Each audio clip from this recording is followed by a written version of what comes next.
And we're back. Welcome to Culture Shark, live stream about all things pop culture. I'm Final Monkey. And I'm Caleb. And today we are going to look at the coming attractions for 2025. Well, maybe not all of them, probably the first half of the year. And then Yeah, we'll loop back around once we know more about the second half this summer. So, yeah. You know how like once we start getting into some of the summer blockbusters, and then especially into like quarter three and quarter four, things can get delayed. There's some things that they say are coming in 2025 that don't even have posters or trailers yet. So plus, I mean, there's so many things on the list that I'm like, you know what? Let's do like the first 15, 17 that look interesting to us. right. So Yeah.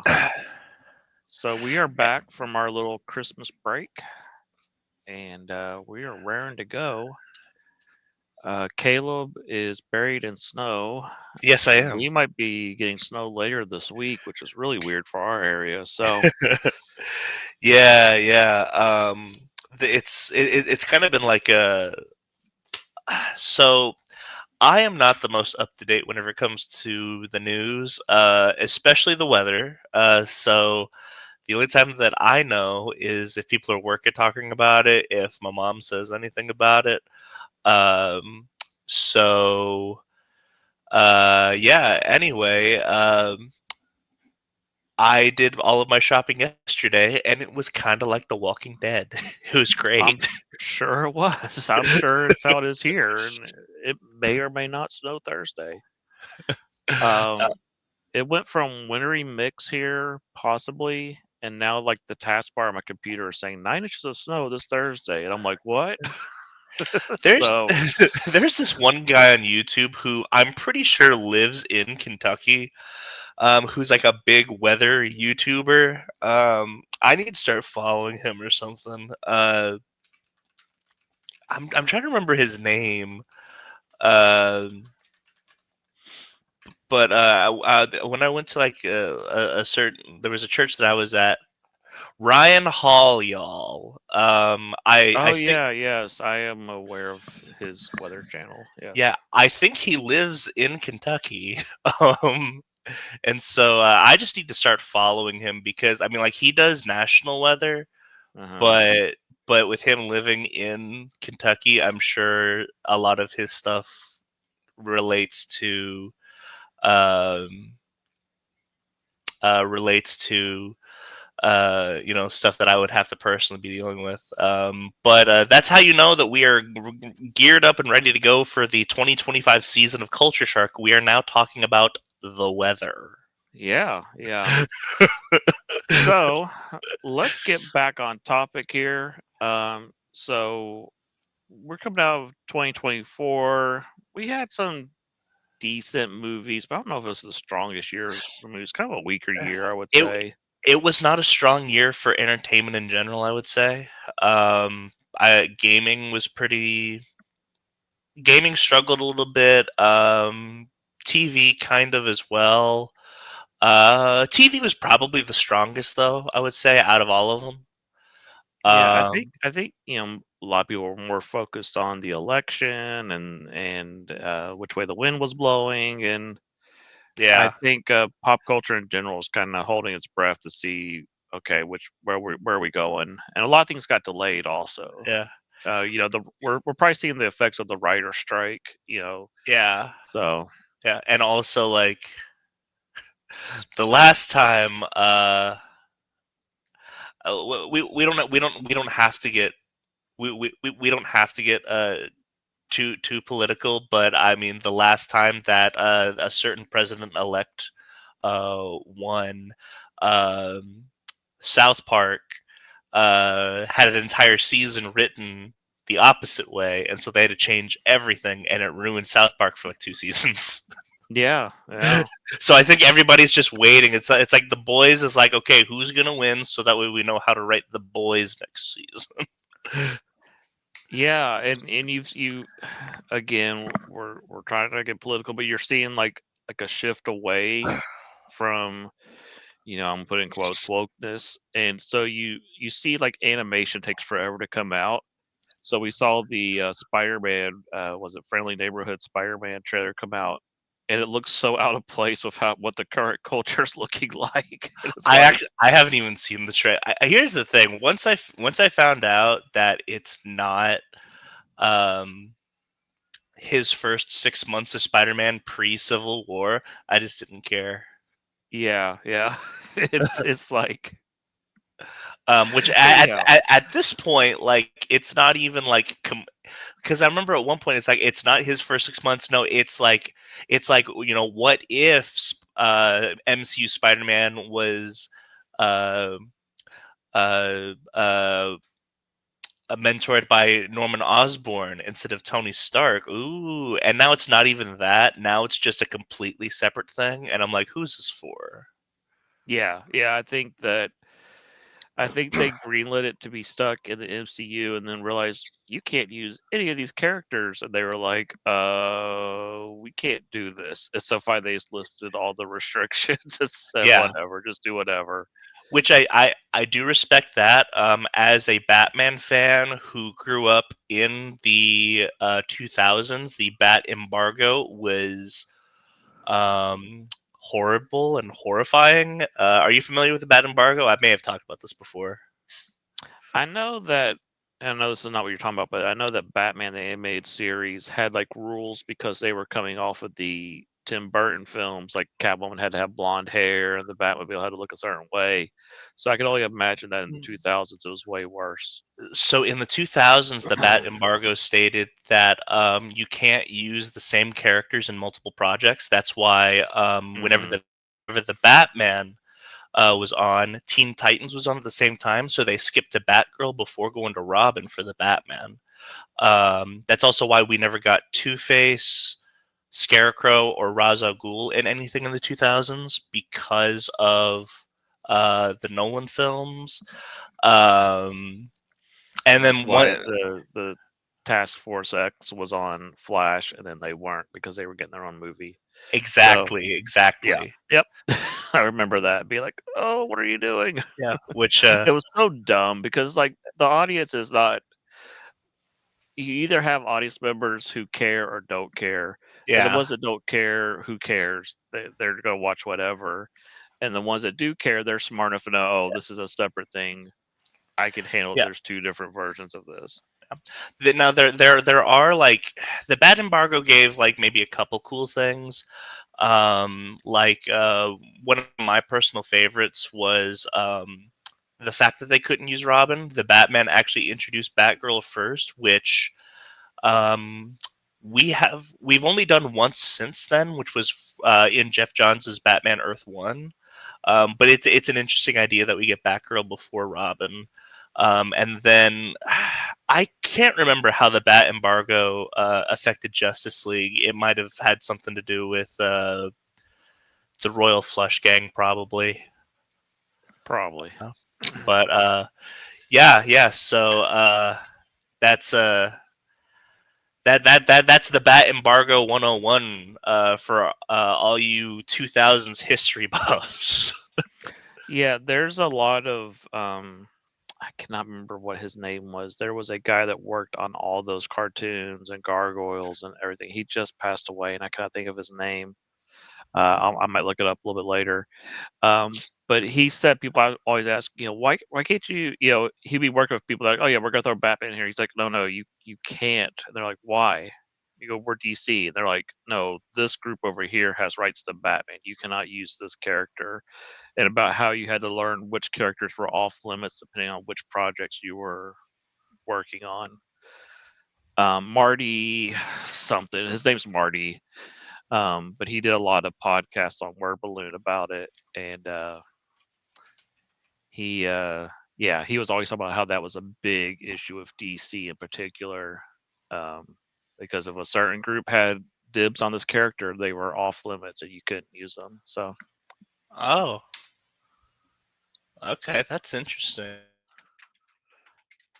what was Yeah, his name? I'm gonna look him up real quick. I definitely like to read those some of those. Yeah,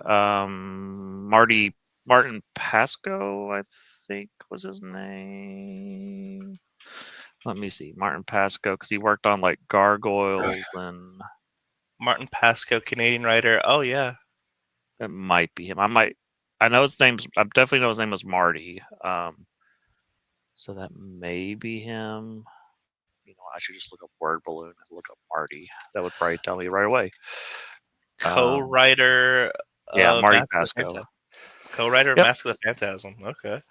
Yeah. You should definitely. You would love those word balloons where he's talking about all that stuff about working on all those classic cartoons and stuff.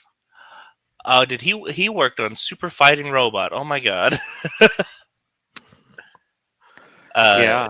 the Yeah, like the the, the the Tick. Mega Man. Yeah, he worked on everything. Yeah. So Ninja Turtles, the Tick, uh, the '88 Superman cartoon series, GI Joe. He did some episodes. Yeah, he was everything. Um, so Okay, cool. yeah, Marty Pasco passed away at Tales of 20. But yeah, those interviews are so interesting where he's talking about all that stuff. So Cool. Oh, revamp of Doctor Fate. Oh, I bet you he's one who created Nobu.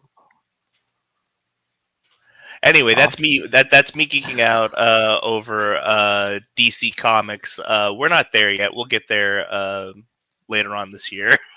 Yeah. Um, So as for me, what I've been geeking out over lately is I finally dove into Star. Excuse me. Sorry. I finally dove into Star Trek Lower Decks, and I'm really loving that show. really? Yeah, I wasn't expecting to like it at all, but it's set in that TNG Deep Space Nine Voyager universe and not the new stuff. So it's a lot of references to the other shows, and yes, it's making fun of everything, but it's also very respectful of Star Trek, and it's these little goofy Star Trek adventures. I really like it. So What is the fandom reception to it? Because for some reason, I just assumed that everybody hated it. I don't know. That's what I've been wondering too, because it's hard for me to tell because I know there's the very much anti anything Paramount does Star Trek crowd.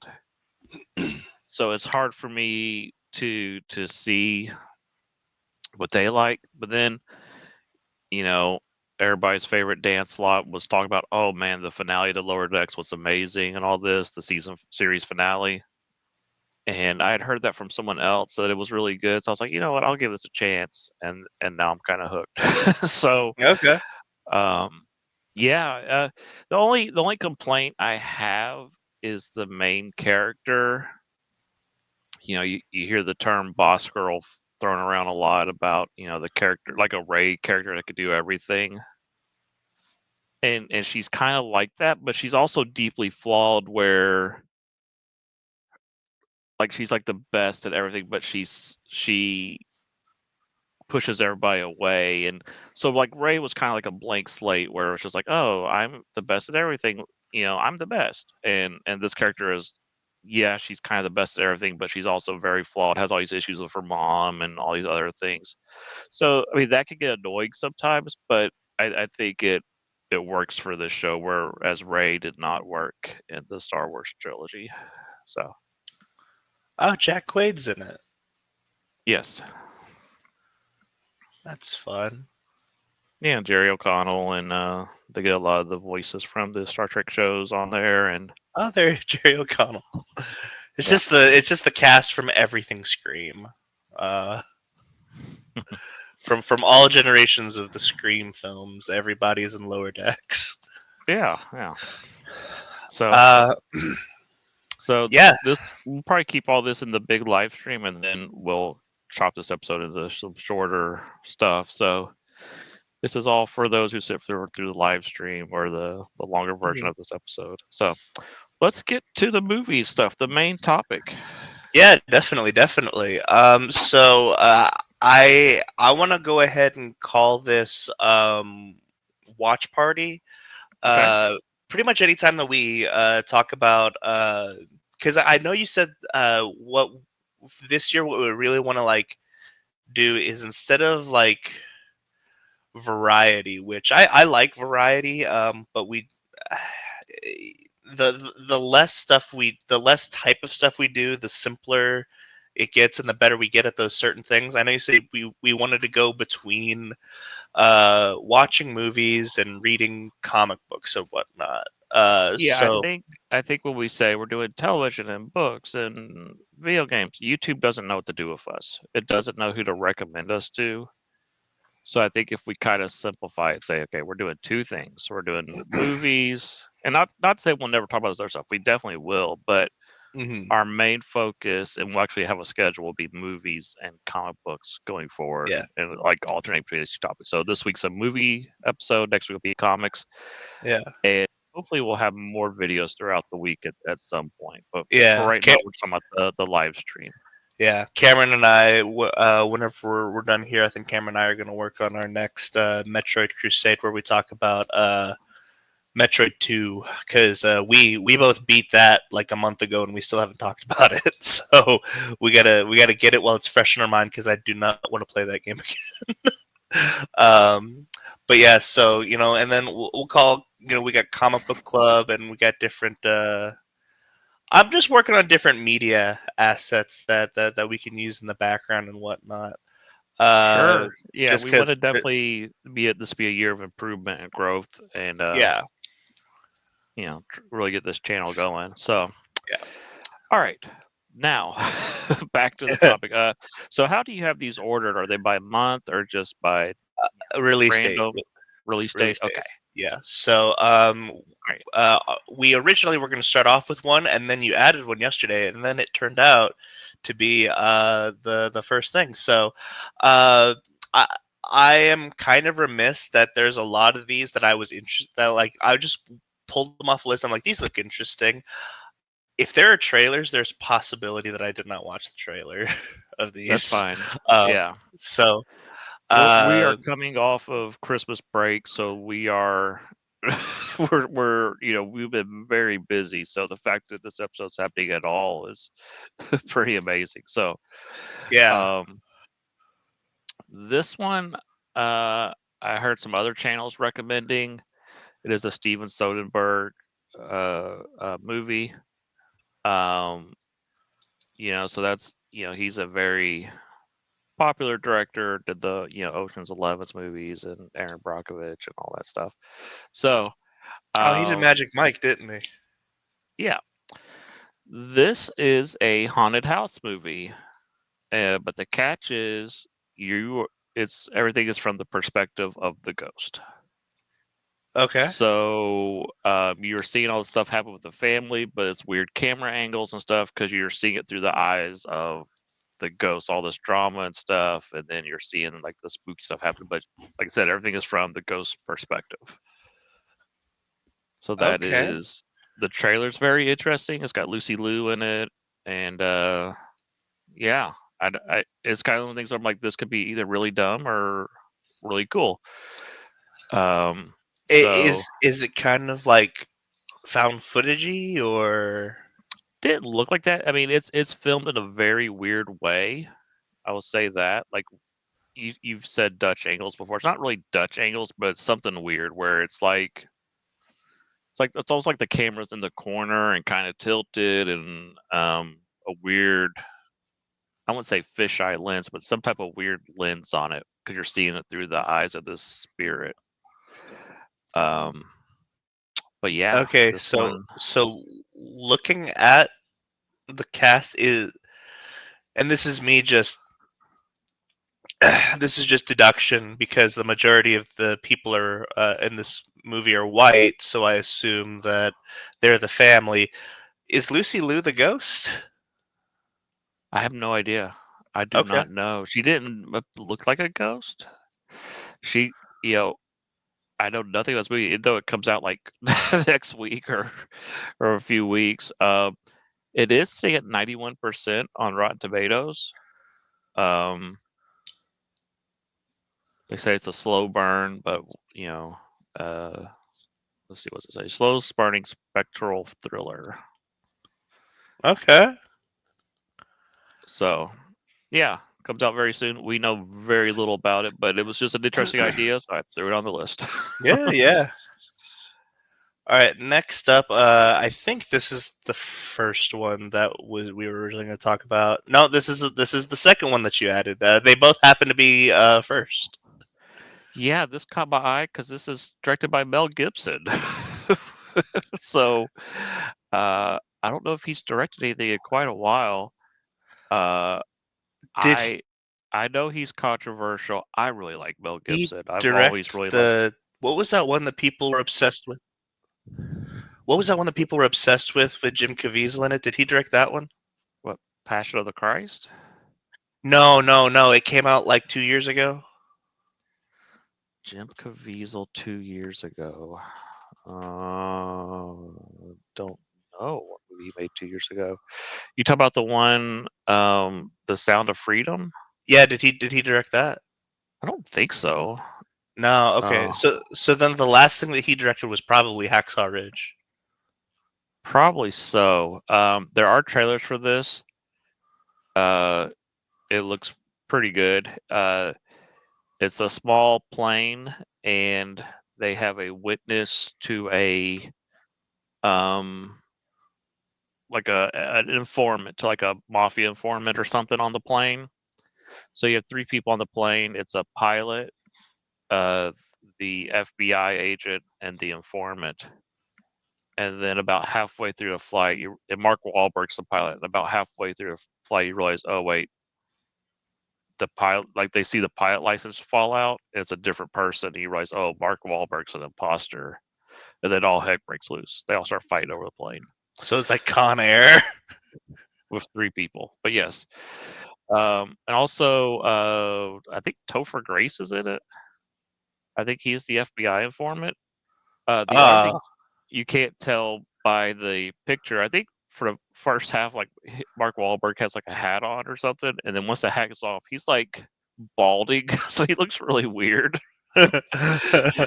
So you've got a balding Mark Wahlberg, and they're all fighting over the plane, and yeah, it looks like it's gonna be pretty intense. Where I think eventually they're gonna subdue Mark Wahlberg, and the FBI pilot's trying to fly the plane, and then of course he's gonna get loose again, and one of those crazy movies. So trailer looks a lot of fun, and Mel Gibson makes great films, and yeah, oh, okay. So I went ahead and just briefly looked up the the trailer. So this is like not a commercial flight. no, This is a one room airplane.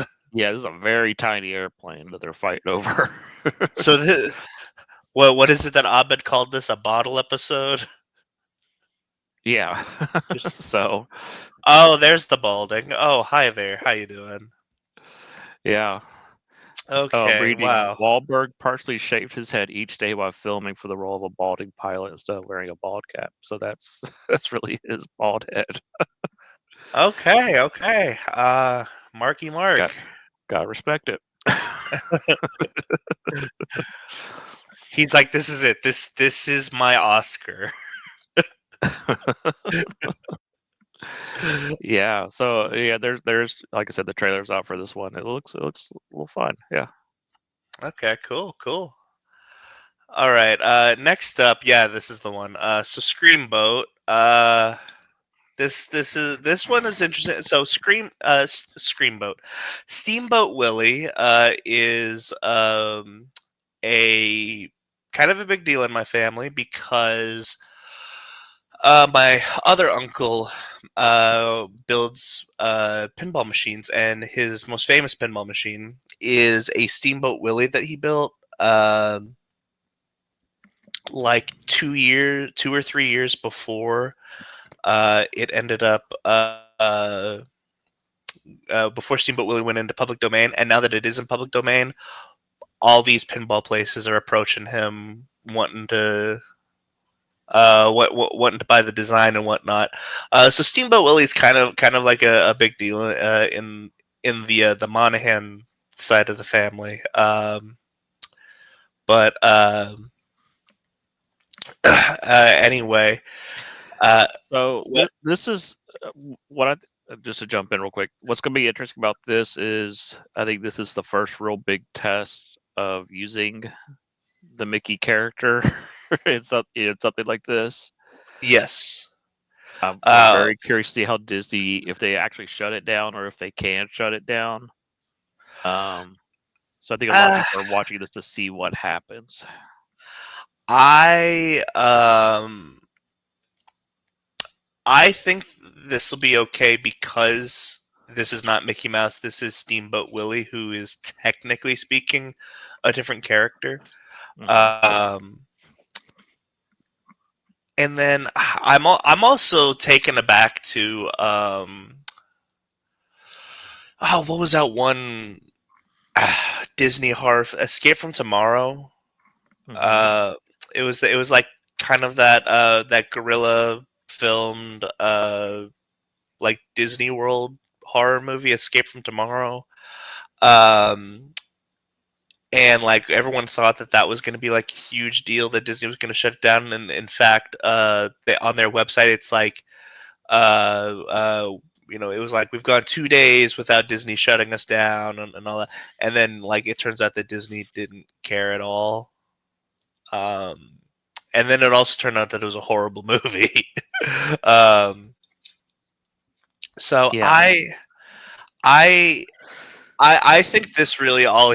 I think the only reason people would care about this is if this is good or not. Um. Yeah. So what's interesting is Popeye enters public domain, I think this year, but he is trademarked. So I don't think I think he is still like you could probably reprint the comic strips, in the movies from that era, but I think that using Popeye you can't do because he's still a trademark character. So I think you're right. I think that since it's Steamboat Willie, it's okay. But as long as you don't say Mickey Mouse or so again, I think everybody's going to be watching this very closely, and there's confusion still about Winnie the Pooh. I still see people confused about that because Winnie the Pooh is public domain, but Winnie the Pooh in a red shirt is not public domain. That is Disney's designs. Like the book version is public domain, but the Disney version is not. So there's a lot of Well, it's kind of like Alice in Wonderland. yes, yeah. You could do Alice in Wonderland. You just can't make it look like Disney's Alice in Wonderland, and that is part of why The cast. It looks. you still there. It looks like that the cast. Yeah, it looks like that the Mhm. cast has labeled David Howard Thornton as Mickey Mouse. Interesting. Okay. Yeah, so we'll see if they get away with this or not.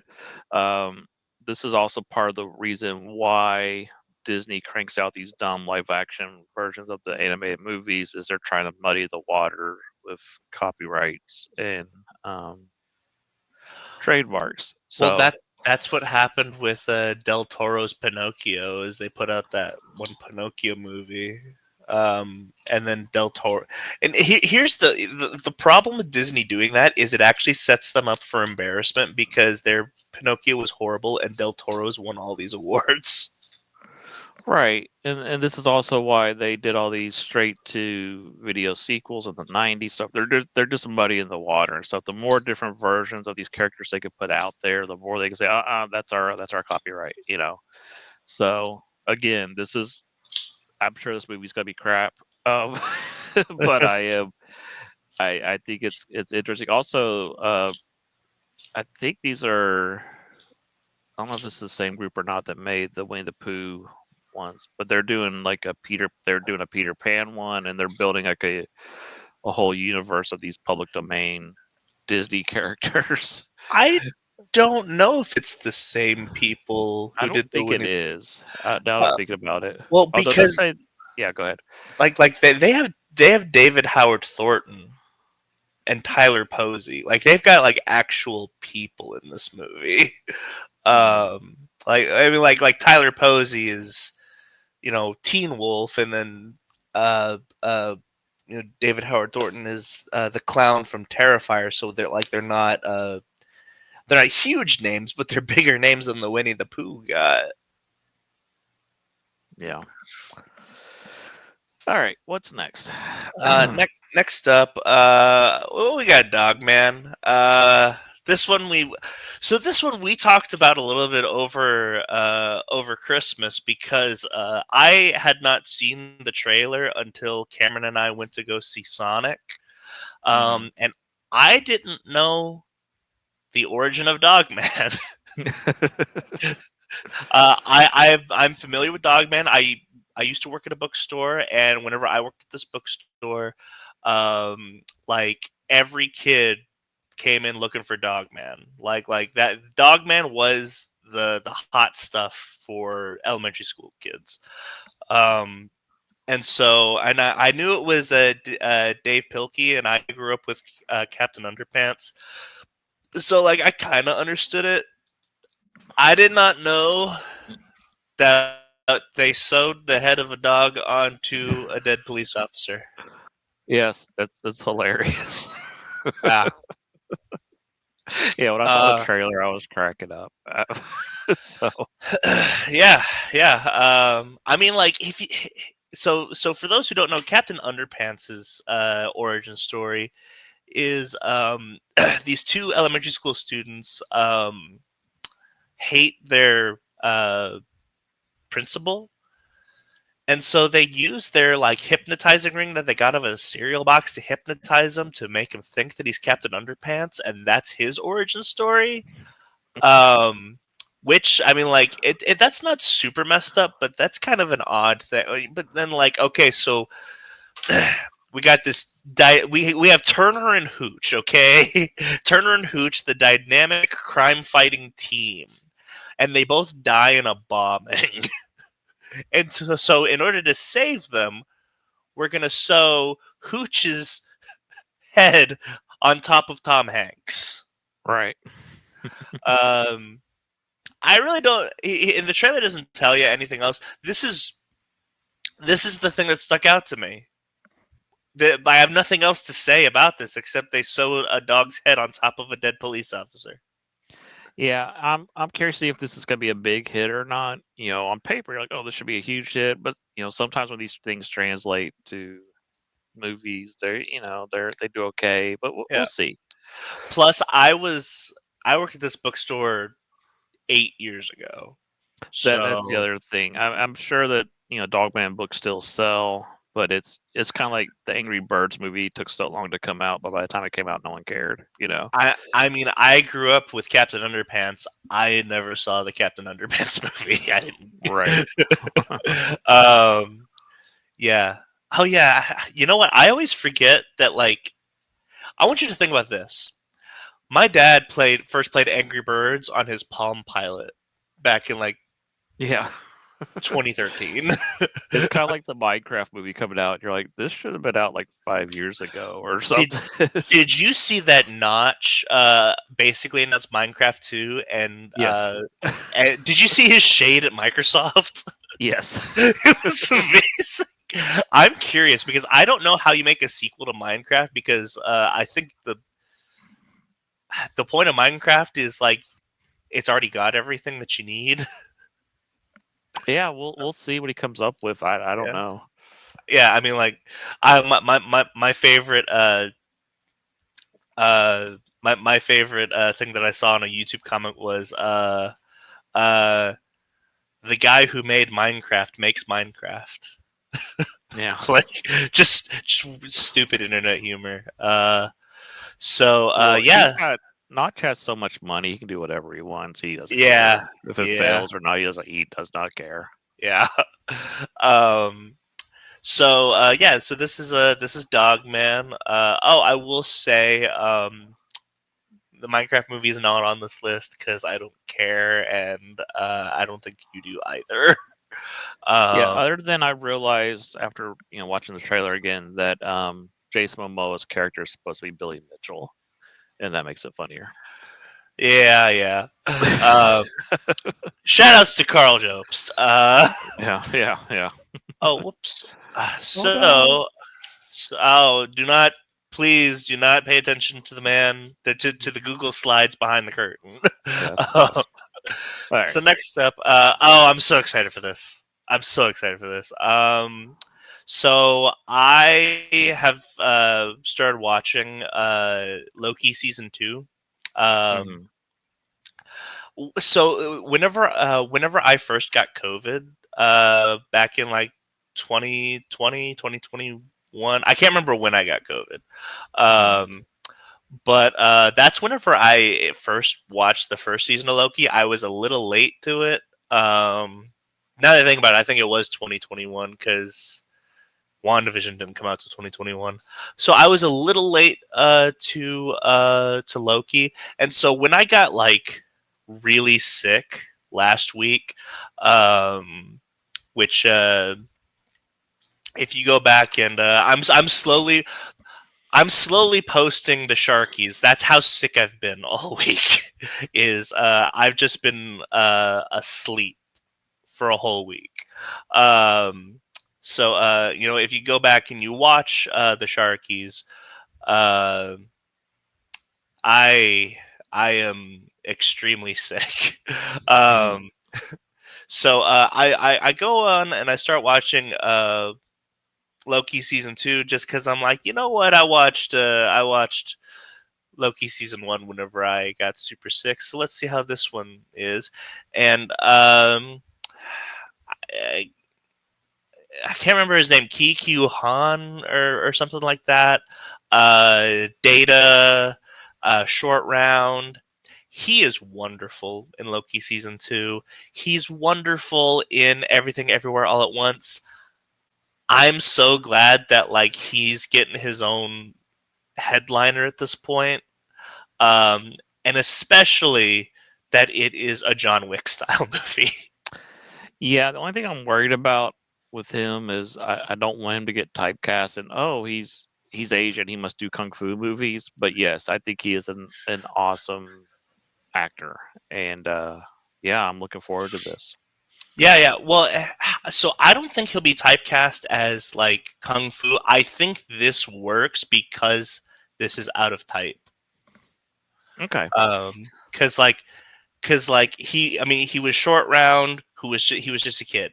He was he was Data, who was like a nerd. He was booty traps. And so like he was like really smart in Loki season 2 because he kind of wrote the TVA manual based off of He Who Remains' teachings. And so like he's like a super smart guy in that. And then in Everything Everywhere All at Once, I mean, like he really doesn't do a whole lot of kung fu in that either. He's just a dad. Um, I think that he won't get typecast because this is just so out of type, and that's why this works. Yeah. Yeah. Yeah, I'm excited for this one. It looks a lot of fun. And I like Nobody. Nobody's a great film. So Yeah, yeah. which we this is past the time that we're going to be talking about.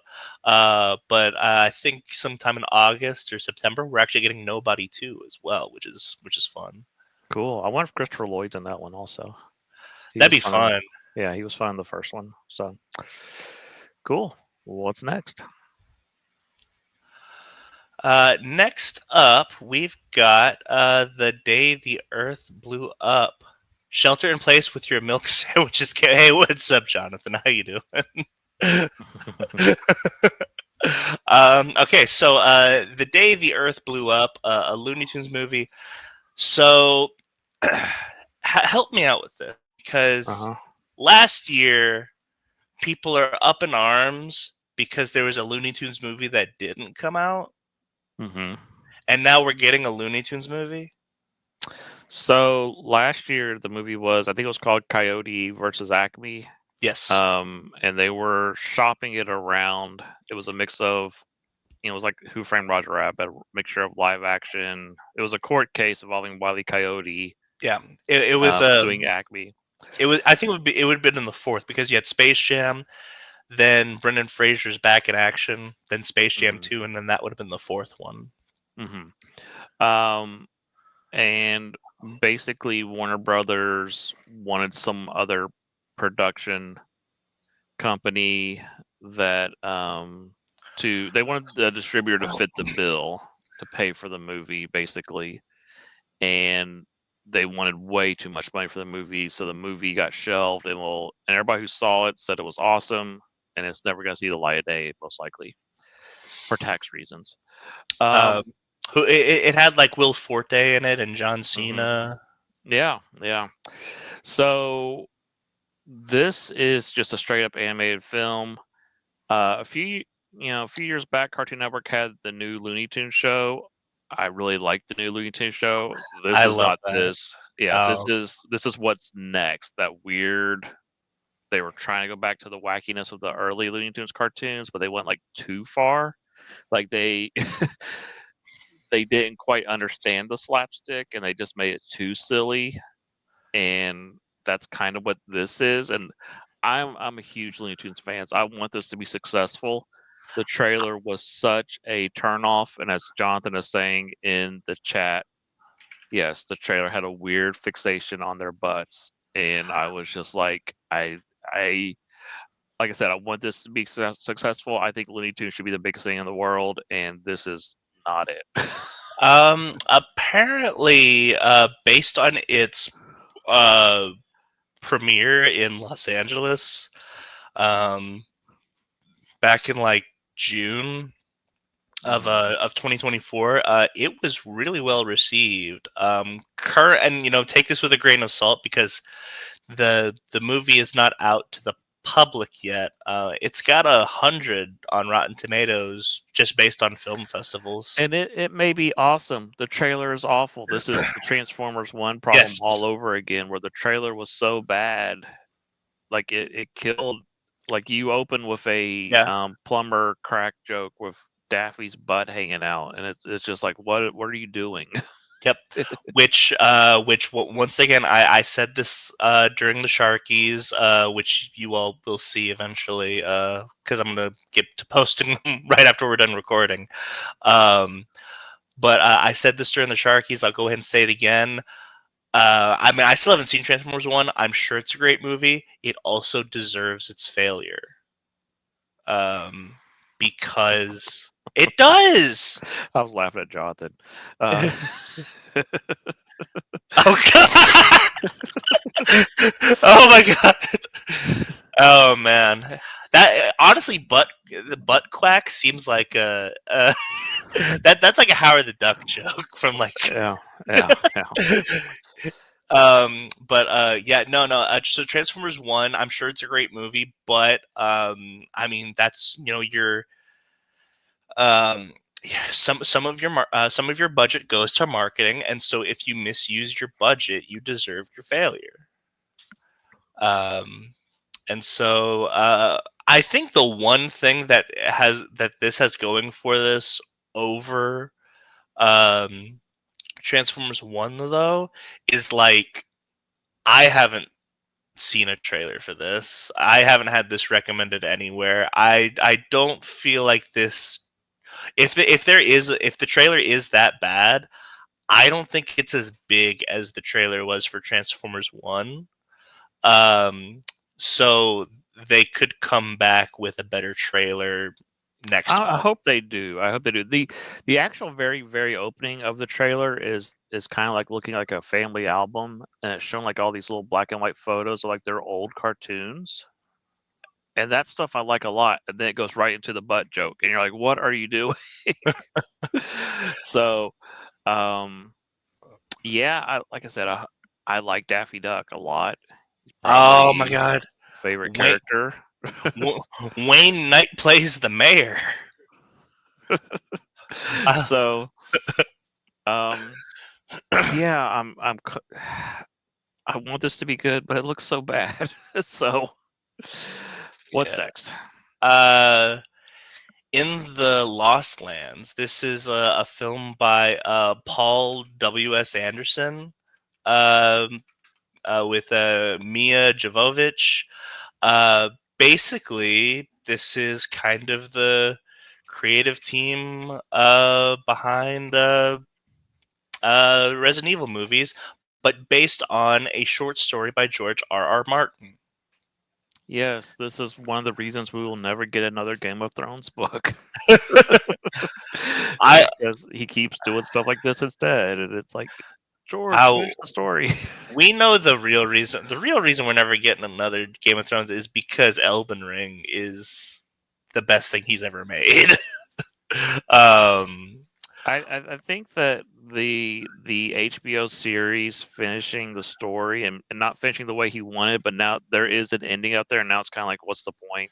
That ending's yeah, out there, and it's a lot of work to write a story that keeps growing and growing, and I could do this and make a lot of money. I can take one of my short stories and produce a movie, and you know, so I don't know. yeah.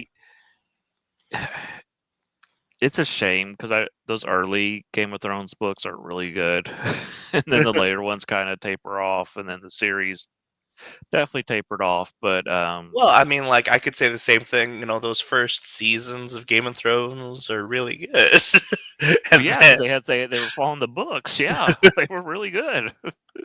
Yeah, it's funny that I can't think of those two guys' names that made the Game of Thrones series.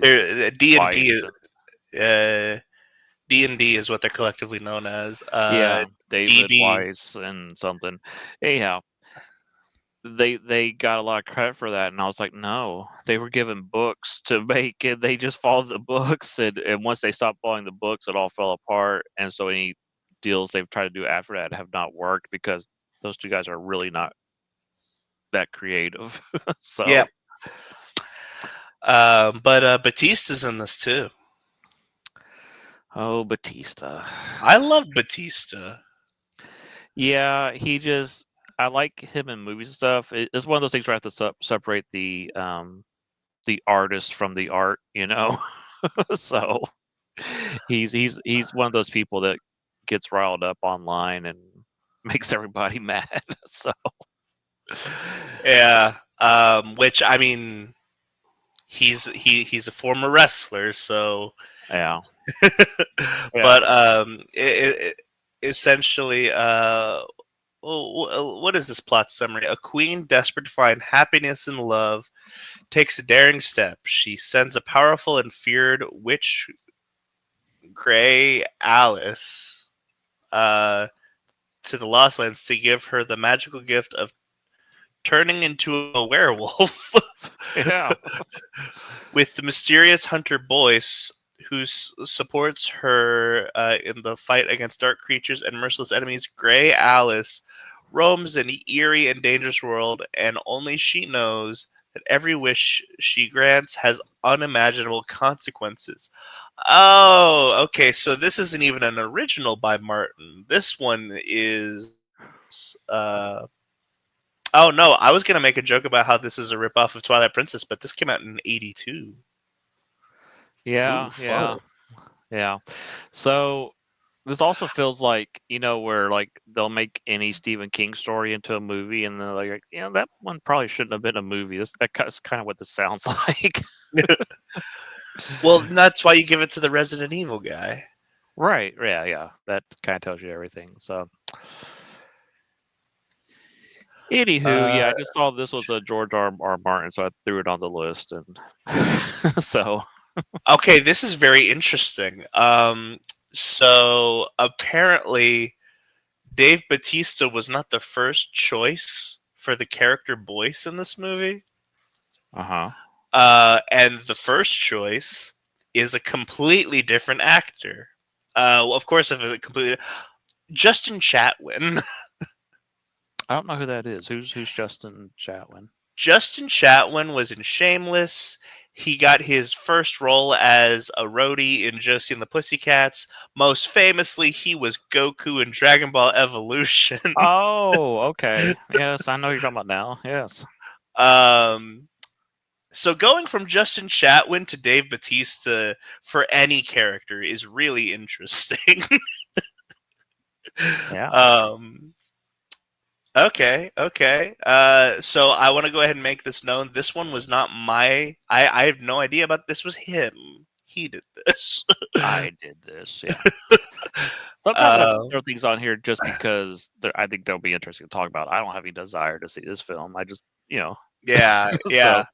Well, I mean, like, I really don't give a crap about Screamboat other than the fact that it's Steamboat Willie and yeah, yeah, we made a pinball machine out of yeah. it. So I think this is one that we're all like pretty Oh jazzed yeah, to I see. love Bong Joon Ho movies, and I can't wait to see what this one is. The trailer looks Yeah. bonkers, and yeah, For those who don't know, he did Snowpiercer and Parasite. Um, I actually haven't seen Parasite. You I have though, think right? I. I think I would like Parasite more on a second viewing. This is one where the trailers kind of led me one way, and when the movie didn't turn out that way, I was kind of disappointed. But now I, that I know what I'm getting into, I'd probably like it more. I actually know that's the funny thing is I know nothing about Parasite. Um, so like It's I a I I bet you I'm way off because I'm thinking it's like a monster movie, and I bet you it's not. That's what I thought it was. It's not a monster movie. Oh, So okay, okay. it's a lot Um, about class warfare. Is what it is. oh, gotcha, gotcha. Everyone's favorite Venom storyline, class warfare. Yeah. He has another movie called The Host, not to be confused with Stephanie Meyer's The Host. That actually like better than Snowpiercer and better than Really, Parasite. I Yeah. love Snowpiercer. Yeah. So The Host, definitely check out if you haven't seen it. I think Quentin Tarantino says that's one of his favorite movies. So Yeah, I could see that. I've always wanted to go because do you ever like go like an entire show's life cycle and not like it register in your brain that it is a show that has gone on for a long time? That's how I was with the Snowpiercer show. It was on AMC. It went for 4 seasons. It never registered to me that it was on. Like yeah. anytime I saw it on TV, like on the channel guide, I just assumed that it was the movie being played. And I was like, oh, there's an hour left in Snowpiercer. Okay, well, I don't feel like watching it right now, so I'll just skip that. Yeah, it never registered to me that Snowpiercer was a show, and apparently a popular show. Yeah, that happens to me where I'm like, oh, that show got canceled. Then I'll look and it's like, oh, it ran for 5 seasons. I'm like, what? Yeah. um, the Host, just real quick. It's kind of like a Godzilla monster type movie. There's like this river monster, and the main character you see there on the left, it grabs his daughter, and it's just gone. And so it's about this family of misfits trying to rescue the daughter from the river monster. And I'm it's I, funny, it's sad, it's everything. It's a great little monster movie. I Yeah, too am a big fan of Cloverfield. yeah. But this is a good one. This is Um, it's really good. Highly recommend. so so what Mickey 17 is. Uh, so did you ever see Moon? I have not. Oh, okay. Do you know anything about it? My brain is getting that mixed up with The Martian. I know that's wrong. So Okay. Okay. So the fact that I have mentioned this in the same breath as Mickey 17, I've just spoiled the movie for you. Um, that's okay. it's a phenomenal movie. You definitely should watch it. We'll put that on the list. It's not Okay. on the list, but we'll put it on the list. But essentially, Mickey 17, he's an expendable, disposable employee where after one dies, a new body is regenerated. Um, uh, apparently, like, they mistake. Apparently, there's a mistake, and it turns out that one of his doesn't die, and so they have a new one, Mickey 18, and so it's Robert Pattinson versus Robert Pattinson on an ice world.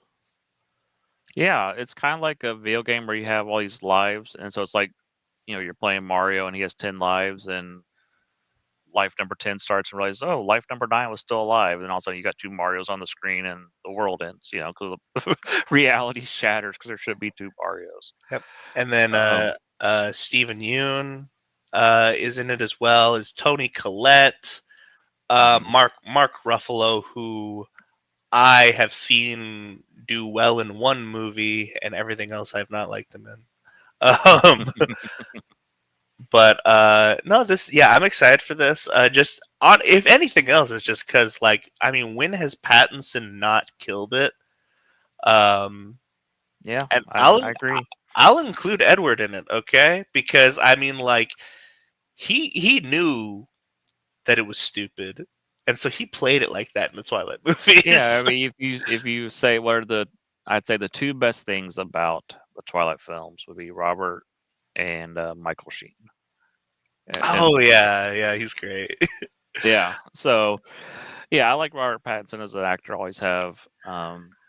So yeah, and like I said, Bong Joon-ho makes great films. So very curious about this one. Yeah. All right, next up, the Electric State. All right, this one's yours.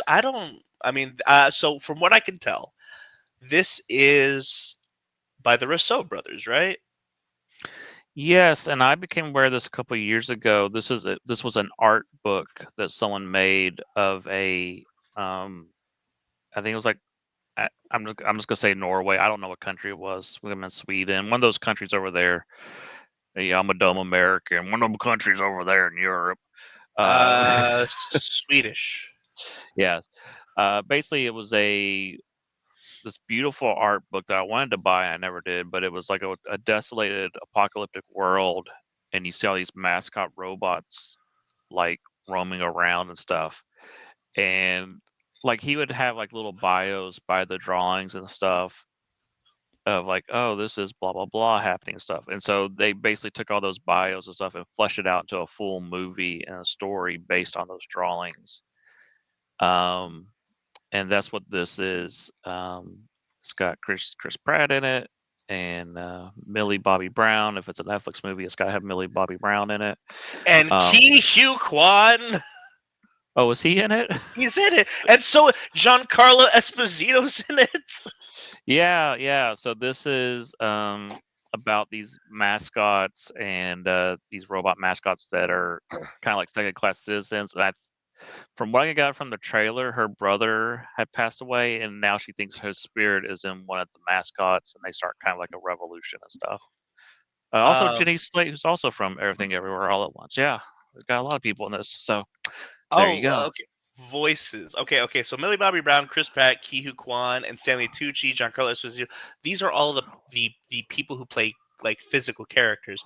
The voices of these mascots: Jason Alexander, Awesome. Woody Harrelson, Yeah. Anthony Mackie, Brian Cox, Okay. Jenny Slate, Yeah. Alan Tudyk, Billy Bob Thornton, Okay. Hank Azaria. Yeah, he's a great voice actor. Coleman Domingo, Billy Gardell, Okay. and Robert Gronkowski. Where do I know that name from? He's Gronk. He played for the Patriots with Tom Brady. Okay. Gotcha. Who was the guy you said earlier? Coleman Domingo. He's got a great voice. He was on Fear the Walking Dead and stuff. Yes. His voice is awesome. So yes. Yeah. This is one of those movies I think is gonna either be terrible or be amazing, and I'm hoping it's amazing. Yeah, the trailer looks kind of wacky because you got all these little goofy mascots running around and stuff, but I think this could have the potential to be a really great film, especially at least if the movie sucks, at least go check out the artwork. The artwork is amazing in that art book that came out a couple years ago. Yeah. So next up, The Accountant 2. This one's on my. So I liked The Accountant. It was just a movie starring Ben Affleck, and was about this guy who's definitely on the autistic spectrum who worked as an accountant, but he was also a hitman. And that's the movie. And so they decided to give that movie a sequel. I don't know why. That's why this is interesting to me, because out of anything to have gotten a sequel, this is not what I would have thought. Yes, The Accountant 2. He's still counting. Absolutely. This is one of those that I just find interesting because I don't know why they made this. I have nothing else to say. The Accountant 3, The Abacus. Yeah. The Accountant 3, he can count to 4. that's Yeah. The Accountant 4, tax season. That's what it is. And there comes a point where they've made so many accountant movies that it's like he's just counting the amount of movies that he has. And eventually there's a crossover with the Count from Sesame Street. Yeah. Yeah, I have nothing to say about it. I just thought this. I think this is a really weird movie to give a sequel. I liked the first movie, but this is like giving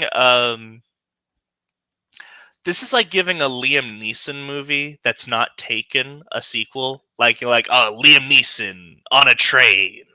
Like it's like when they made a sequel to Red. You're like, I liked Red, but didn't need a sequel. Yeah. right. So yeah, that's all I gotta say. Next up, okay. This is if there's anything that so we'll get to like my most hyped movie of the year, here later on. This is like a close second. I've been a fan of the Mission Impossible films for so long, and I thought that the last Mission Impossible movie would have been because Tom Cruise accidentally killed himself doing one of his stunts. Right. But it seems as though this is the final Mission Impossible movie, at least the one starring Tom Cruise.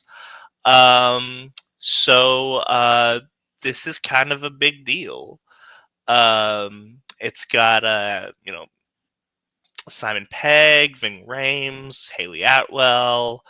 I'm super jazzed about this just because I love Mission Impossible, and I really like that last one, Dead Reckoning. I think it's really funny that the first one is called Dead Reckoning Part 1.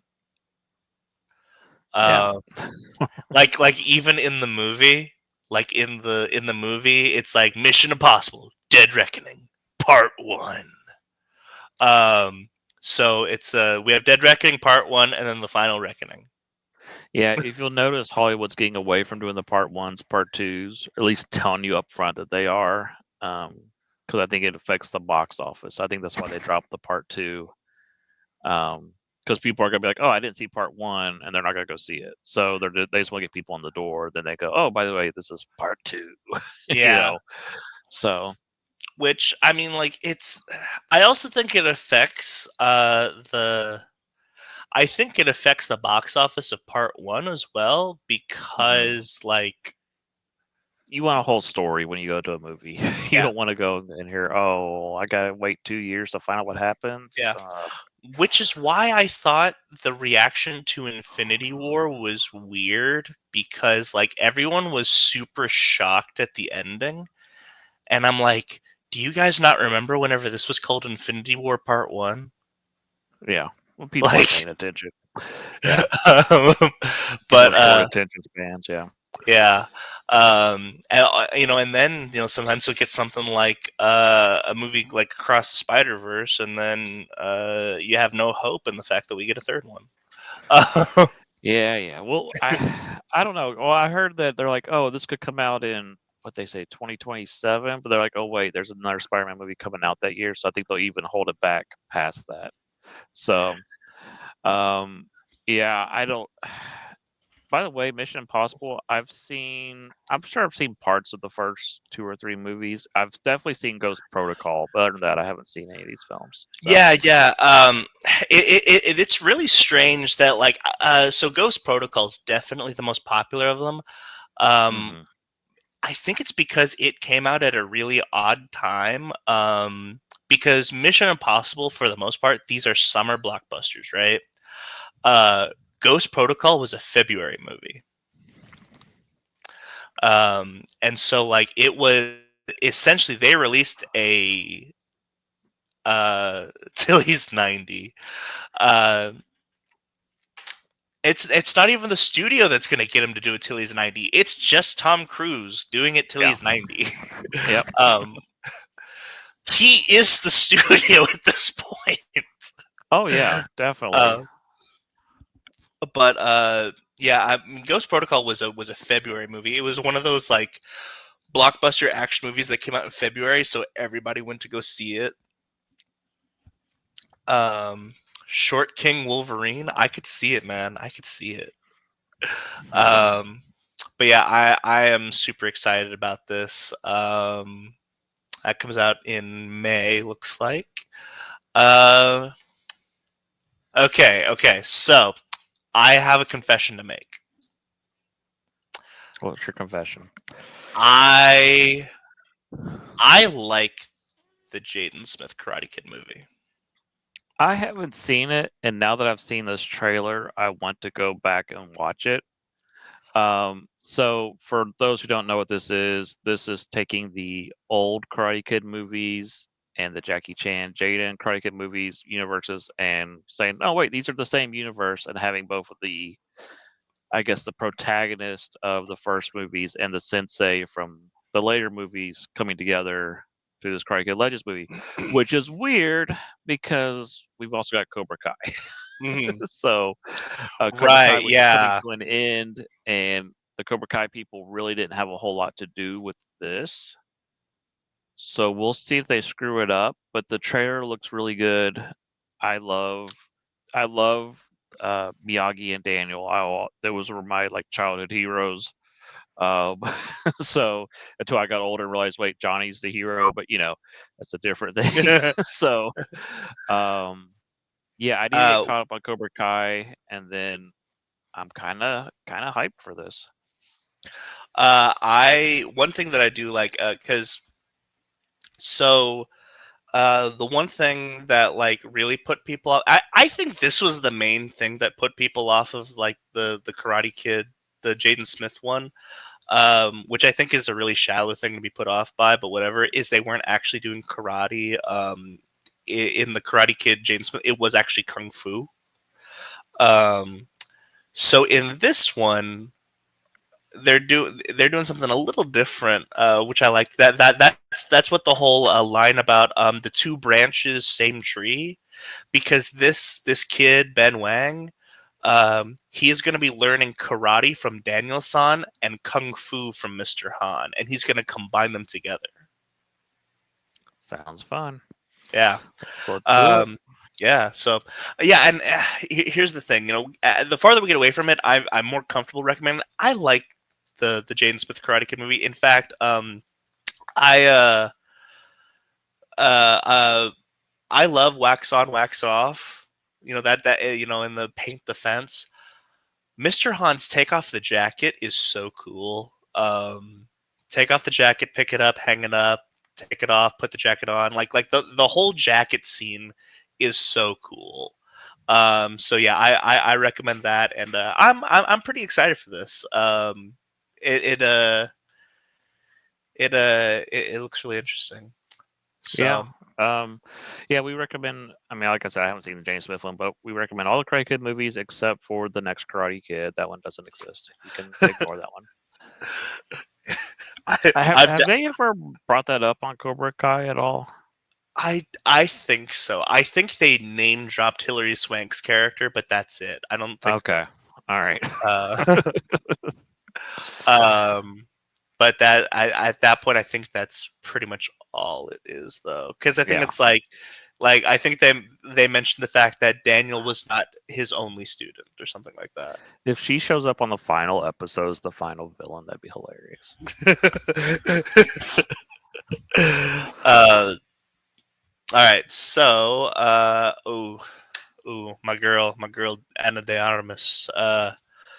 I'm so excited for Ballerina. I'm a big John Wick fan. I love these movies. John Wick 4. I don't know how they did it, but John Wick 4 is the best of all of them. Yeah, I definitely need to get caught up. Yeah, and so I first saw Anna de Armas in Knives Out, like everyone else. Although I'm sure some people saw her in War Dogs first. I never saw War Dogs. Um, but I've been obsessed with her ever since. And then she was in No Time to Die, the James Bond movie, and she was in like the best action scene.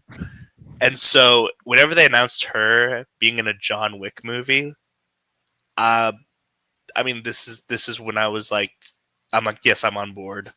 Um, so I'm really excited about this. This is probably another one of my. This might be number 3 behind Mission Impossible of my most hyped films for the first half of the year. Um, so yeah, I'm excited about this. You said that you're not caught up on John Wick as of I yet. haven't seen anything past part 2. I'm way behind. Oh, okay, gotcha. I would say the second one's probably the second best. Third one's probably the weakest. But the fourth one definitely the best. Yeah, yeah. Fourth one's got my boy Donnie Yen. He's great. And funny enough, he plays a blind man. Of course. So yeah, we'll Yeah, put we'll put John Wick on the list. sure. All What's right. next? Okay. 28 years later. I never saw 28 Weeks Later, but I love 28 Days Later. I love Alex Garland in general. Um, are you familiar with these movies at all? I know you're not necessarily a horror guy, but I'm sure I've seen parts of them when my wife was watching them. But no, I haven't. I mean, I know the premise and stuff, but I have not. I haven't seen them. okay. Yeah, but I do love the cast here. Jodie Comer's great. Aaron Taylor Johnson's great. So the trailer looks bonkers. I do like Yeah. the trailer quite a bit. Uh, So are you aware that 28 Days Later is a comic book, right? I don't think I knew that. I know a lot of these movies, like what was the one about the vampires and the Arctic? 30 Days of For Night. Yeah, I knew that one was. Yeah. So I didn't know that this one Yep. was. So So at least the first one, 28 Days Later, is a comic book. I haven't seen 28 Weeks Later, but yeah, I am I'm pretty excited about this just because like this is 28 Days Later is a movie that I saw when I was a kid that I probably shouldn't have watched and it probably freaked me out when I was a kid. But it's cool because it's one of those movies that nobody talks about anymore that just kind of brings me back to my childhood. Um, and one of the things that I've always really liked about the 28 Days, at least the first 28 Days Later, I don't know if this applies to 28 Weeks Later. I know it applies to this one. Is the hilariously low budget. um, 28 Years Later is shot on an iPhone. oh, okay. Yeah. So, Cool. and it's apparently, I didn't even know this. I'm looking at this right now. Apparently, it was shot back to back with a sequel that's coming out next year. Okay. What? Okay. Yeah. 28 Years Later, The Bone Temple. Um, Interesting. See, now that title right there is kind of drawing me in. That sounds really cool. The Bone Temple. Yeah, yeah. I mean, I would recommend, we we're gonna have to put a lot of stuff on this list. I think you'd like 28 Days Later. I think. Okay. Um, in fact, there you've actually seen references to 28 Days Later without even realizing it if you've never On seen it. a Community where he wakes up in the car. Yep, that is straight up 28 Days Later. Yeah, yeah, I know how it starts. Yeah, the car and all Okay. that. Yeah, yeah. Um, and it's I think this was Killian Murphy before he got big because I think if I remember, Killian Murphy wasn't his first big role. Scarecrow. I I might do be not know. I Yeah, I might don't be know. way off by that, but I think his first big thing is Scarecrow, um, and this came out in 2002. And then he was supposed to be he was put on this earth by God to play Victor Von Doom, and they took that away from him. Um, but that's just me. But yeah, I'm excited about this one. Cool. And here we go. Here we go. So it's been a Um, couple of weeks since we saw the trailer, so we've had some time to ruminate, think about it. I can't What stop thinking about it. I'm still super hyped for this.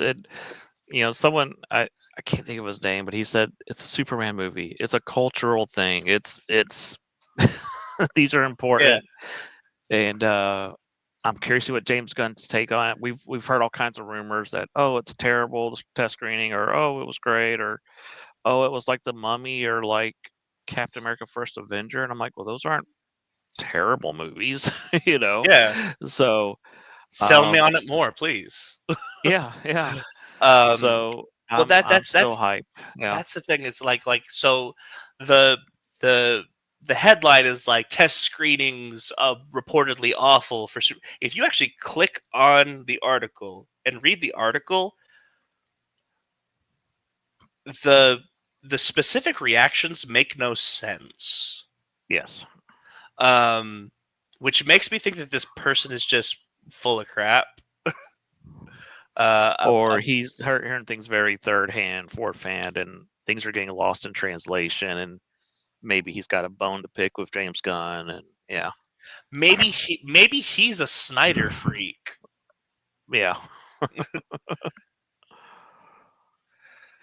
yeah. Uh, I think that. Whoops. oh yeah, That's my big question too. Is how much are those other heroes we're seeing in the trailer? Like, are they just barely in the movie? Are they in the movie a lot? I That I think what we see from them in the trailer is the extent of what we will see of them in the movie. Yeah, or that they are very. But yeah, I think we see them when he first comes on the scene, and then maybe we'll see him get defeated by the big bad at the end, and everybody realizes, oh, we do need Superman or whatever. But yeah, I don't know. That's my only Yeah, I concern is if James Gunn gets sidetracked focusing on these other characters instead of Superman, then that's where I'm like, okay, you might be a little off course. But I don't think he will. Just be like think about this. Think about how big the cast of the Suicide Squad was, and how many died in the first 2 minutes. true, and James Gunn is a master storyteller where he can get you to really care about characters in a short amount of time, and I think, and he could do big action scenes and stuff. I think this is gonna be awesome. Yeah. I've talked to so many people who have so many reservations, and I'm like, why? Name me one bad James Gunn movie you've seen. I think the closest they could get to is Brightburn. I think he was just a producer on that one. Yeah, yeah. I mean, like, I definitely, I am Brightburn's biggest hater. Believe me, I absolutely despise Brightburn because it is the antithesis of everything Superman. Yeah. Um, but I'm like, if we're talking about things that he has written, things that he has directed, um, I mean, I love the Scooby Doo movies. Okay. Yeah, I mean um, they're not perfect, but yeah, they Yeah, and those are his earlier movies anyways. He's grown a lot since then as a Yeah, better storyteller. yeah, So and if we're talking about his directorial stuff, Slither and Super are both great. I don't think he's directed a bad movie. yeah, yeah. So So that's why I question why people are like like what what is it that people have an issue with James Gunn doing Superman, other than the fact that is other than the fact that Superman is just a hard character to get. yeah, I think there's a lot riding on this movie for Warner Brothers. If this movie stumbles, then their whole movie slate's in trouble. Um, I think this kind of needs to be like $1 billion hit for them. I think it very well could be, but we're just. I think we need we need to see another trailer. Also, it's 7 months till the movie comes out. They can do a lot to fix and reshape this, and reshoots and all kinds of stuff. So I wouldn't worry too much about reports right now that this sucks or Yeah. whatever. It's way too early to tell, Yep. and And it's not like Falcon and the Winter Soldier, or not. What's it called? Uh, Brave New World. Brave New World, where they've had nothing but script issues behind the scenes and reshoots and reshoots and reshoots, and we've been hearing about that for months. I have not been hearing about that with Superman. Yeah, So and here's the thing. This is going to be the difference between DC Studios and Marvel Studios. Marvel Studios famously doesn't use scripts. Um, mhm. Apparently, what it is Kevin Feige gets a cool idea for an action scene, and then they write a movie around that action scene. I don't think it's like that drastic, but I've heard stuff like that.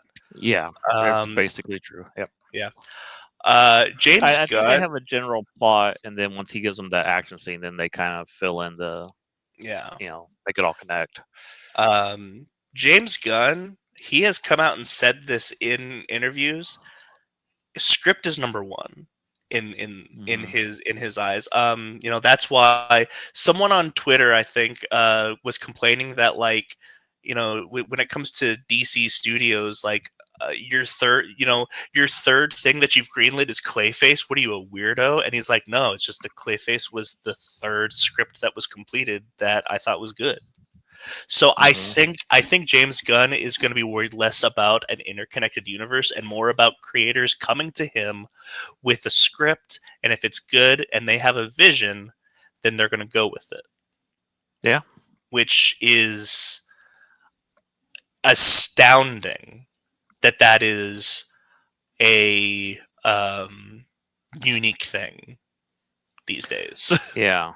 So I'm hoping that Warner Brothers will get out of the way, let James Gunn do James Gunn, and make his movie. But I also hope that James Gunn doesn't get carried away, Yeah, if that makes sense. So um, I think Superman is just one of those heroes. Like, I mean, you look at the big three of Superman, Spider Man, and Batman, and I think that the world needs a movie filled with hope right now, and so I'm hoping that's what this is. I love this, Jonathan. Thank you. This is amazing. I That would love be it. great if Edgar Wright had a movie. Thank you. This is amazing. Yeah. Did you know that Jordan? Did you know that Jordan Peele was apparently going to be a big character in Ant Man with Edgar Wright? But as soon No. as yeah, I saw this interview where he, like, went in and auditioned for Ant Man, and they're like, yeah, you got. I don't know who he was supposed to be, um, but like he was supposed to be like a major character in the Ant Man movie with Edgar Wright's script. But they whenever Peyton Reed came in, they kind of did a hard reset and got rid of everybody. um, That's crazy. yeah, so I don't think that he was supposed to play Ant Man, but That's what I Oh, was thinking. yes, this is what I was thinking. I was definitely thinking that. Which I love. I love Pena. He's great as Lewis. I I definitely think that if it was Edgar Wright directing and Jordan Peele as Lewis, obviously he would have been a completely different character. um, but yeah, so let's go ahead. What do we have next? Here we go. Here we go. So we've got another. I know what you did last summer. This is not, as far as I can tell, this is not like the actual uh poster. Um, I don't even know if this is what it's going to be called, because I know that this is not a sequel. This is not a remake and anything like that. Like from what I can tell, Freddie Prinze Jr. and Jennifer Love Hewitt. Jennifer Love Hewitt, that they are supposed to be in this. It might be a requel a la Scream 5. Um, but I'm a big fan of Scream ripoffs. I love them. I love Urban Legends. I Know What You Did Last Time. I love all of them. And so getting another one, I'm down with it. Plus, uh, I love Freddie Prinze Jr. just as like as a guy. Like, I think he's hilarious, like in interviews and all that. And he understands that he makes movies and TV shows, and so he doesn't take any of it seriously. Mm-hmm. um, one of my favorite, like he brought this up himself. They're like, because there was this one thing where it was like Freddie Prinze Jr. As Fred Jones walked, so Ryan Gosling as Ken could run. And he's like, yeah, I don't think I've seen that one. The only meme that I've seen of Fred was whenever my wife was talking about Scooby Doo, like it was gonna be some high art movie, and it cuts to me, and I'm like, it's a talking dog, you know what I mean? Yeah, um, I am not a fan of this series. I saw the first one, and I think my biggest complaint is the killer is that he didn't just target the four. He was like killing other people too, and I'm like, no, this is a revenge killer. He should only be targeting them, and he was like killing other people. And that it just didn't make sense to me. So I was going, eh. But if you're excited, awesome. yeah, But yeah. I Well, am not. it has less to do like so all of these Scream ripoffs are just R-rated Scooby Doo movies. Hmm. Which is funny because I Know What You Did Last Summer had Fred and Daphne in it. Hmm. um, and so like I like Scooby Doo. So you give me another Scooby Doo movie, I'm cool with it. And I just said on live stream that I like James Gunn's Scooby Doo movies. Yeah, yeah. um, Even though I like Scrappy Doo, and obviously he doesn't. Um, but Yeah. yeah. Anyway, and I think next up is our last one, if I recall. It is. It is. Um, I am so excited for Fantastic Four, but I'm also there's a part of me is like, this is gonna be awesome. There's a part of me is like, oh, this is gonna be bad. I have a So I have a question. So let's go ahead, because everyone's gonna come come July. Everyone's gonna be comparing them. Let's go ahead and start the comparison. I- Are you more optimistic about Superman or this? I think Superman, but I think this has a lot of potential to surprise people and be like a return to form for Marvel. I also feel like we talk about the return to form for Marvel anytime there's a new movie they have coming out. Uh, So we've talked about, and this is a lot of this is coming from Film Threat, which I watch with Chris Gore and Alan Ing.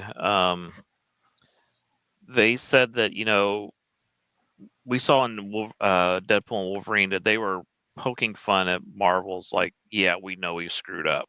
There are jokes that they were clearly saying, yeah, we know this is a low point, blah blah blah.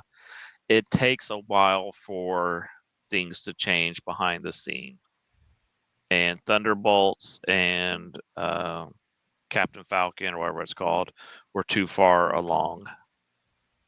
But this one, they had a chance to change the people behind the scenes that were writing and doing stuff and change the tone.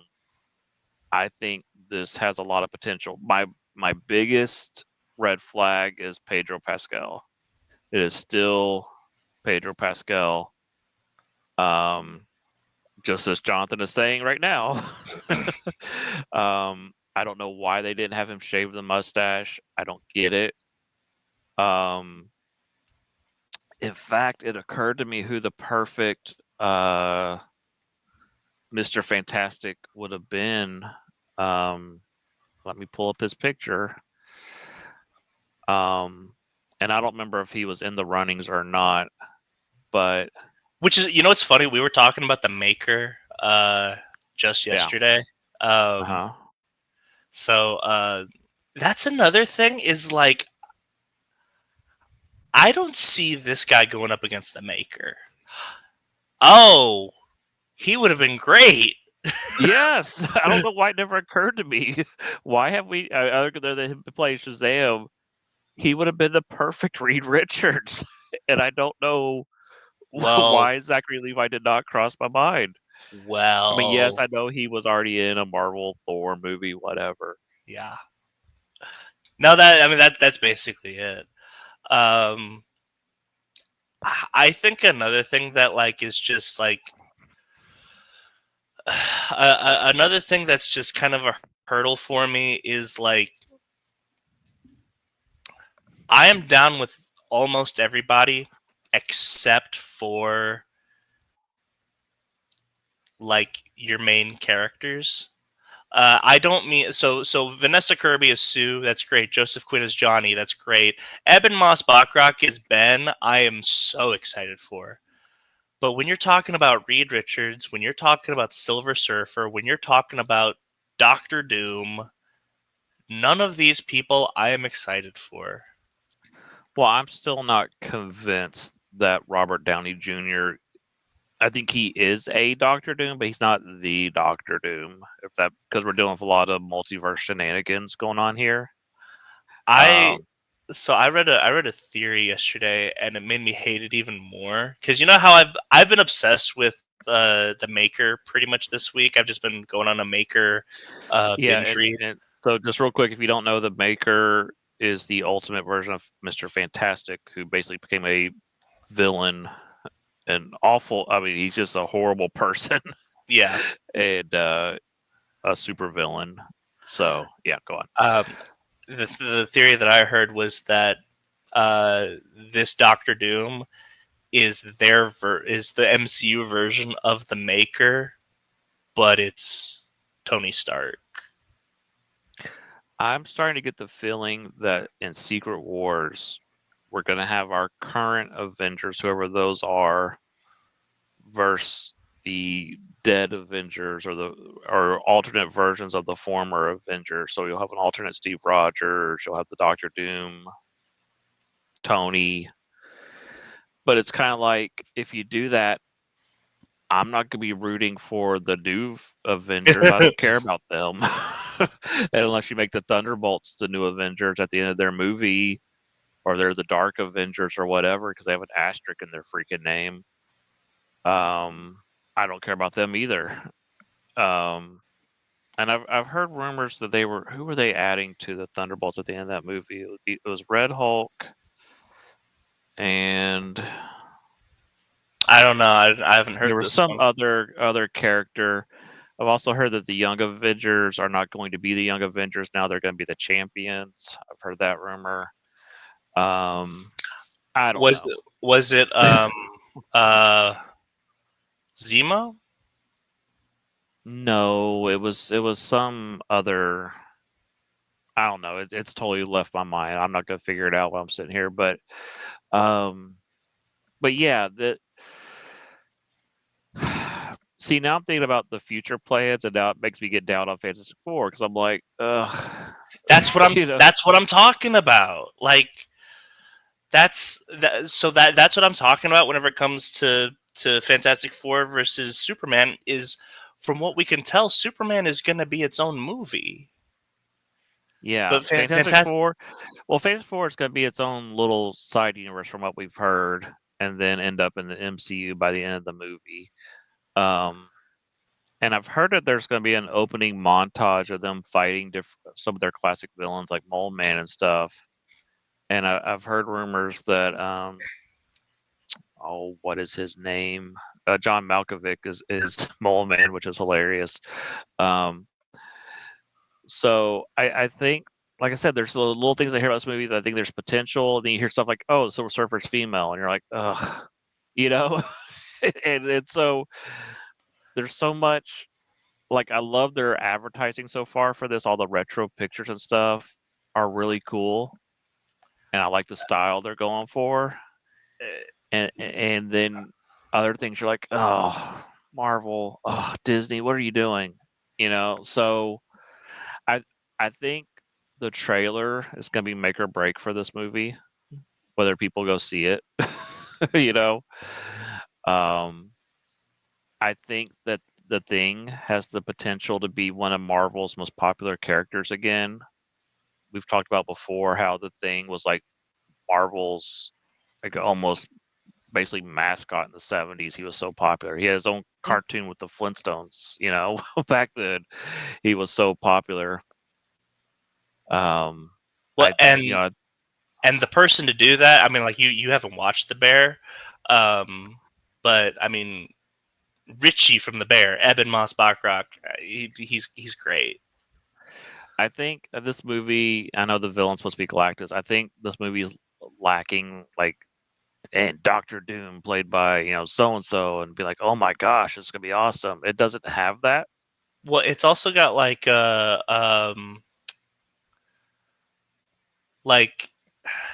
if Galactus is the main villain of First Steps, all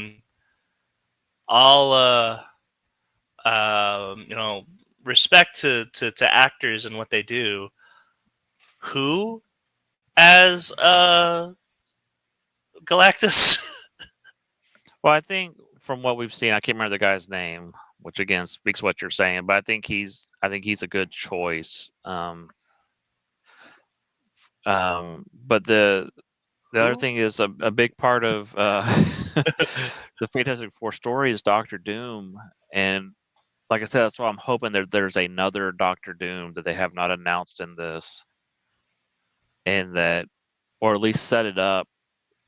But then everything's confused with the Robert Downey Jr. And the other thing is them introducing Mr. Fantastic in Doctor Strange Multiverse of Madness still makes zero sense why you would introduce him there and just confuse the heck out of the audience. I mean, more and more we've heard about that cameo. I don't know if you've heard this. Did you know that wasn't supposed to be John Krasinski? Who is it supposed to be? It was supposed to be Daniel Craig, but it happened during COVID, so they couldn't get him over here. I had heard Daniel Craig was supposed to be involved. I was heard that Bruce Campbell was talked about playing Baldur or somebody, one of the Norse gods. I've heard all kinds of different things. The further we get away from Multiverse of Madness, the more I realize it's a mess of a film. Yeah, and here's the thing. Here's the thing. I've gone back and watched it recently. I really like it until the Illuminati get involved. Yeah, yeah.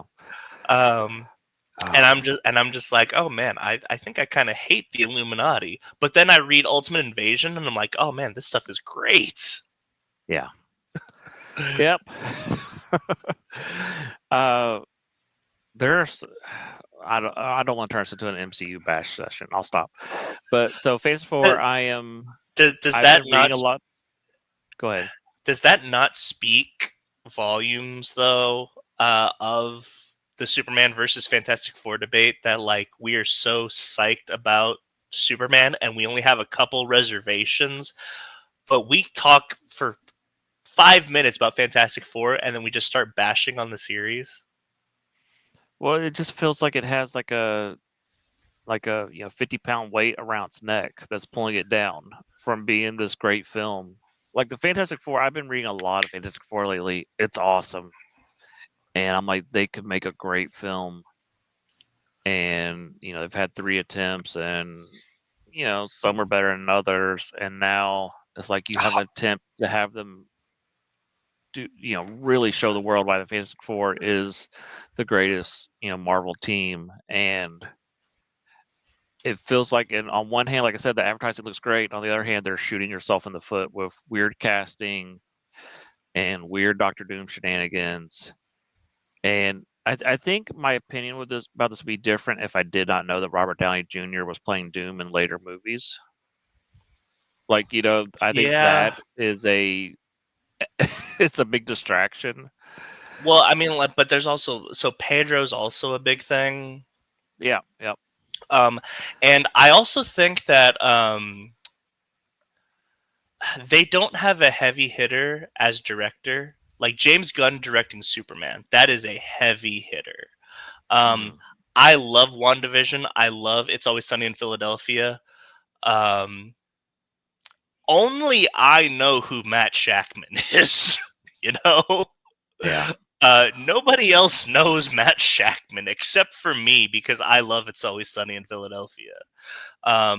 Which, if I may, the perfect casting for a Matt Shackman directed Fantastic Four movie would have been the cast of It's Always Sunny in Philadelphia. You get That would have. Glenn Howerton as Mr. Fantastic, Uh, Rob McElhenney as the Thing, Charlie Day as Human Torch, Caitlin Olsen as Sue Storm, and Danny DeVito as Mole Man. yeah. Yeah. It would have been perfect. Oh man. And yeah. I can't think of his name now. The guy from Arrested Development as Thing. Uh, Cross, David Toby. Cross, Yeah. Yeah. Tobias Funke. Yeah. As the Thing. Is there? Daddy needs his rocks off. Oh man, that's how. So here's the thing. That's actually not the first. That's not the first comedy to actually do a season long production of a Fantastic Four property that turned out to be horrible. Mm. Because Entourage also did that for a season. What does that say about the Fantastic Four? Well, I think Uh, it's the Roger Corman movie. The legacy of that is, still. I hear. I have not seen the Roger Corman movie, but I hear people say it's the best Fantastic Four movie we've ever got. I will defend that. I will defend the two that we got in the 2000s. I grew up with those. I do like them. Yeah. Um, my concern about the Fantastic Four is, so from a comic book fan's perspective, the Fantastic Four really are kind of Marvel's Superman in the fact that they are the wholesome family that is all about hope and stuff like that, right? But from like an audience perspective, from your core audience, your not comic book fans, just people who go see movies, it is quite possible that the Fantastic Four are more like Marvel's Aquaman because they're made fun of so much in popular culture, and Uh, and maybe. and so your reception for or like your box office for Fantastic Four just might end up being similar to your box office for that first Aquaman movie. Well, the first Aquaman movie did great, It but did, but it didn't do it didn't do like Marvel numbers. yeah. Um, I don't know. Like I said, I'm hoping for a movie, but it's just got 3 big strikes again. It's it, and yeah. So that's our look at the first half of the movie slate. Some really, yeah, I wouldn't say there's like massive hits in there, but I think there's some that might surprise us, like Electric State, and so And then, I mean, if we're talking about massive hits, I would probably say I think the guaranteed massive hit out of all of those is Mission Impossible. well, Um, I would have said the same thing, but the last one kind of underperformed. We'll see. I but think it can. that's because it's because it was called Part One. Part One is Yeah. not a good. So yeah, I think Mission Impossible, and then okay. Here's the thing. I don't think either of it. I'm a betting man, but I'm not thousands of dollars and whatnot. I don't know if you're a betting. If we had to, we're not going to put money down, but if we Mhm. had to put money down, I y- think Superman's the biggest movie on this list. okay. I think it will surprise everybody. Yeah. So like in an either or situation between Fantastic Four and Superman, you think Superman wins? Oh yeah, I don't think it's even close. Okay. I want Fantastic Four to be a surprise return to form for Marvel, but I don't think it's a $1 billion movie. I think Superman has the potential to be a $1 billion movie. Yeah. So, um, yeah. So probably in midsummer we will do another look at the rest of the movie slate for 2025. It'll probably be in June, like right before Superman and Fantastic Four. So we'll circle back to this as we get closer as well. Yep. Before we go, I just want to share just some of the artwork from the Electric State real quick. Did I Yeah, go close it? Hold on. I'm such a. I think I got distracted searching for Zachary Levi and closed it. ahead. 1 second. While you're looking that up, let's go ahead and talk through this. So next week you want to do comic book? Yeah, what comic book would you like to read? It'll probably be a Marvel title because that's Probably, what we yeah, have access to right now. yeah. I'm still slacking on the. I'm waiting for my next paycheck for DC Infinite. Um, I don't know. Oh, this looks really interesting. hmm Okay. You got the Sonic the Hedgehog down here. Did you see the collector? Or not the collector? The creator. I don't know if I did or not. Okay, that's on Hulu. It was a Gareth Edwards did Rogue One. That was his movie. Although I think it's better than Rogue One. um, um, it really has this energy. Yeah, so that's what I'm saying. Even if the movie sucks, at least go check out the art book. The art book is Yeah. awesome. It reminds me of like the artwork for Epic Mickey before it came out, Oh like the yeah. behind the scenes stuff. So Is yeah, huh? Okay. I like how there's like a Mickey Mouse, like the classic Mickey Mouse right there Yeah. on that jet. That's really cool. Did they do Assassination Classroom? The Rousseau brothers. I don't know. That's so I creepy. That mascot in the cabin right there. So creepy. I love it. uh before we sign off, I want to make sure of this because I thought they did something before this, like on TV. Deadly Class. Okay, which I've still been wanting to read.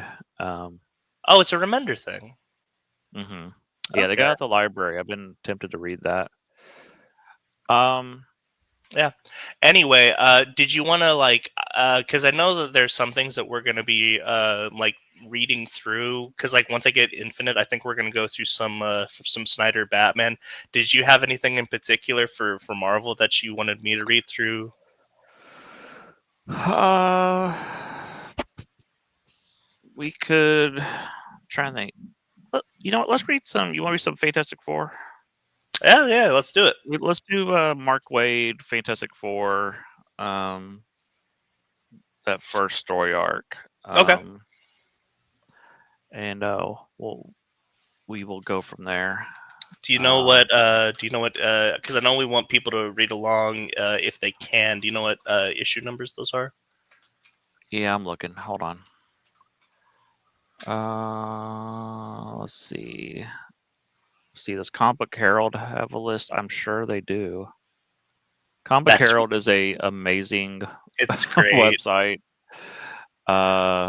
So let's see here. We'll look at this together, and then we will edit all this out of the shortened stuff. Let's see. Fantastic Four. Da, ba, da, ba, da, da, da.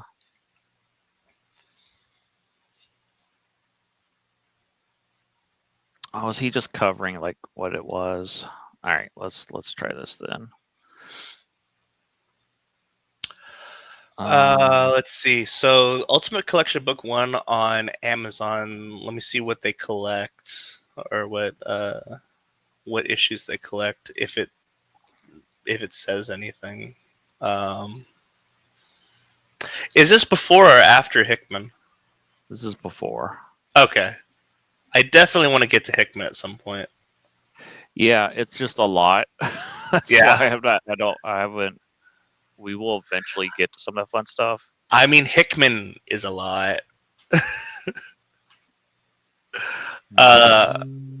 Okay, it was somewhere around here because Marvel Knights. There was a big fight because they canceled They fired Mark Waid off the book, and the story wasn't. And then they hired the other writer, and then they gave him Marvel Knights 4 instead. Ultimate Collection collects issues 60 through 67. So I think there's 4 collection books. We'll definitely do the first couple. I want to get through the all the Doctor Doom stuff, and then we'll decide if we want to keep going past that. But definitely all the Doctor Doom story. Okay, cool. And then if we want to do the Galactus story and the later stories, we can. But the stuff I really like is the Doctor Doom stuff. So we will do Fantastic Four, and I just had it up 60 through 67 next week. Okay, cool. By Mark Waid and the legendary Mike Wieringo, who passed away sadly. But he was a great artist. So, but until next time, I've been Final Monkey. And I'm Caleb. And we'll catch you next time in the Shark Pond. See ya.